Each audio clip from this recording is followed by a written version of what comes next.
Mes chers amis, cette semaine aura été marquée par le scandale des consultants de la Macronie. D'après le journal Le Monde, McKinsey a facturé 2 700 € par jour par consultant à l'État lors de la campagne vaccinale du Covid.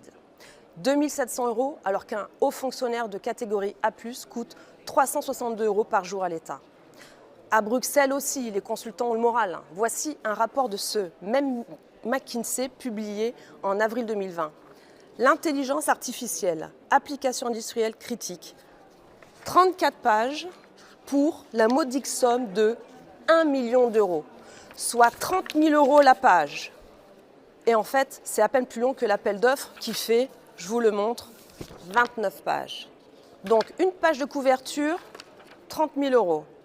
Une page avec le numéro de standard de la commission, 30 000 €. La page blanche, 30 000 €. Le sommaire, 30 000 €. Le nom de l'auteur McKinsey est caché. Mais heureusement, on sait trouver les choses. C'est bien inscrit ici, McKinsey, qui prend 1 million d'euros. Au total, c'est donc un rapport creux de 23 pages pour 1 million d'euros. Un rapport de stage en fait.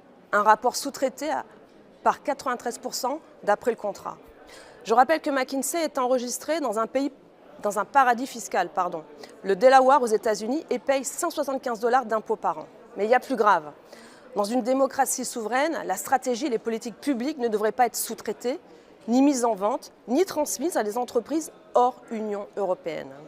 L'argent des contribuables français et européens doivent aller aux entreprises françaises ou européennes. Comment se fait-il que la Commission considère McKinsey comme faisant partie des États membres? Où payent-ils leurs impôts?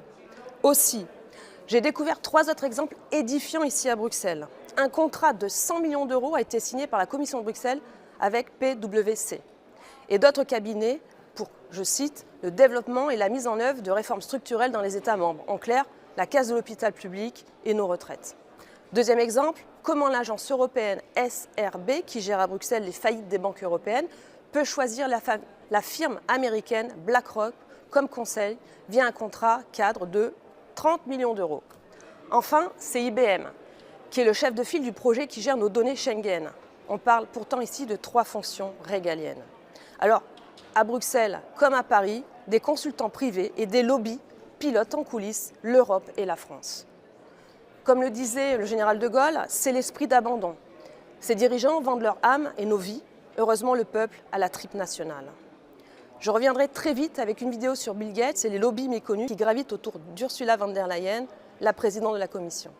Je vous remercie pour vos soutiens.